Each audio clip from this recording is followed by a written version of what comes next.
तो यूक्रेन के राष्ट्रपति जेलेंस्की ने G7 शिखर सम्मेलन के दौरान अमेरिका के साथ द्विपक्षीय सुरक्षा समझौते पर हस्ताक्षर किए हैं। इसके बाद जेलेंस्की ने बताया कि इस समझौते से पूरी दुनिया को क्या लाभ होगा। उन्होंने इस समझौते के बाद रूस का भी मुद्दा उठाया और कहा कि यह समझौता सबकी मदद करेगा। साथ ही ये यूक्रेन के लिए नाटो सदस्यता पाने का एक जरिया भी है, जिसको लेकर रास्ता बनाने की पहल भी की गई। लेकिन समझौते को लेकर रूस को मिर्ची लगी है। रूस परेशान हो गया है। आखिर क्यों और क्या समझौता हुआ है बाइडेन और जेलेंस्की में, देखिए हर खबर का हर पहलू इस रिपोर्ट। G7 की बैठक बनी रूस के गले की हड्डी। बुरे फंसे रूस के राष्ट्रपति पुतिन। G7 में अमेरिका और यूरोप का बड़ा फैसला। रूस की संपत्तियों को किया जाएगा जब्त। इटली में चल रहे G7 शिखर सम्मेलन के दौरान अमेरिका और यूरोपीय देशों के एक फैसले ने रूसी राष्ट्रपति पुतिन को चिंताओं में डाल दिया। यूक्रेन पर लगातार 2 वर्षों से अधिक समय से हमले कर रहे रूस के खिलाफ इस बार G7 देशों ने एक बेहद कड़ा फैसला लिया है। इसके मुताबिक अमेरिका और यूरोपीय देशों ने रूस की प्रतिबंधित संपत्तियों को उस समय तक जब्त रखे जाने पर सहमति जताई है जब तक कि मॉस्को यूक्रेन पर हमले के लिए क्षतिपूर्ति का भुगतान नहीं कर देता। साथ ही तमाम समझौते ऐसे हैं जो पुतिन के लिए चिंता बढ़ा सकते हैं। अमेरिका और यूक्रेन में समझौते से रूस को टेंशन। दोनों देशों के बीच 10 साल का सुरक्षा समझौता। यूक्रेन की सैन्य मदद बढ़ाएगा अमेरिका। रूस की संपत्ति को जब्त किया जाएगा। रूस की जब्त संपत्ति से यूक्रेन को मदद। यह फैसला रूस के लिए बड़ा झटका माना जा रहा है। अभी एक दिन पहले ही अमेरिका ने रूस पर 300 से ज्यादा नए प्रतिबंधों की घोषणा भी की थी। इससे रूस की आर्थिक स्थिति पर सीधे चोट लगी। अब G7 में अमेरिका और यूरोप ने रूसी संपत्तियों को जब्त करने का फैसला करके पुतिन की मुश्किलों को बढ़ा दिया। अमेरिका के एक वरिष्ठ अधिकारी ने बृहस्पतिवार को यह जानकारी दी। यूक्रेन और अमेरिका में डील रूस के लिए बड़ी दिक्कत। 10 साल की डील से रूस नाराज। रूस पहले से ही अमेरिकी दखल का विरोध कर रहा है। डील के तहत यूक्रेन को तुरंत मिलेगी मदद। अमेरिका मदद से यूक्रेन की ताकत बढ़ सकती है। पुतिन दखल बढ़ाने पर परमाणु युद्ध की धमकी दे चुके हैं। रूसी परमाणु युद्धपोत की क्यूबा में तैनाती बेहद अहम। G7 के दौरान इस कड़े कदम के मुख्य कारण रूस को कमजोर करना है। साथ ही रूस के खिलाफ प्रतिबंधों को तेज करने, उनका समन्वय करने और उन्हें पूरी तरह से लागू करने की तैयारी है। साथ ही साथ अमेरिका अपने प्रतिबंधों के जरिए यूक्रेन को बड़ी सहायता देने की तैयारी में है, जिससे यूक्रेन रूस के सामने एक मजबूत स्थिति में खड़ा हो सके।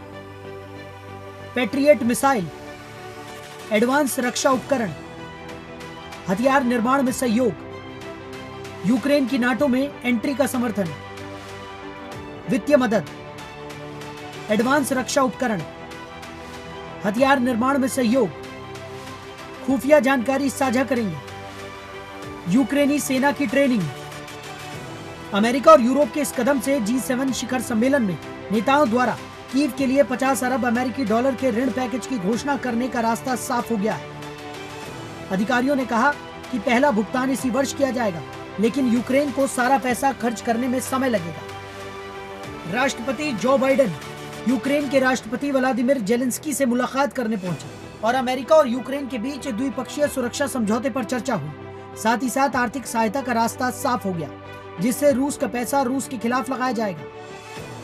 अब रूस का पैसा रूस के ही खिलाफ इस्तेमाल होगा। यूक्रेन सैन्य सामग्री खरीदने में खर्च करेगा पैसा। यूक्रेन का पुनर्निर्माण भी रूस के पैसों से होगा। यूरोप और अमेरिका ने 300 बिलियन डॉलर रूसी संपत्ति फ्रीज की। G7 में हुए इस फैसले से रूस आग बबूला।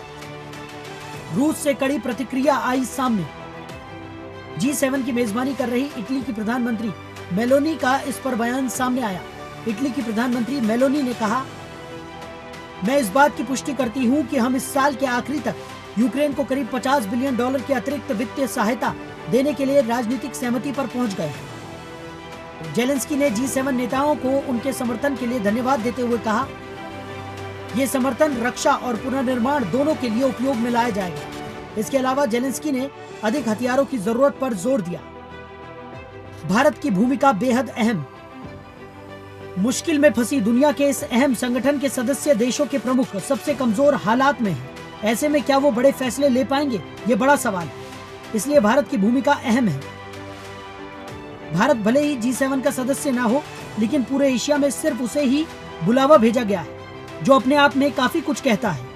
भारत में हुए G20 में प्रधानमंत्री मोदी के साथ इटली की पीएम के वीडियो और तस्वीरें खूब वायरल हुई।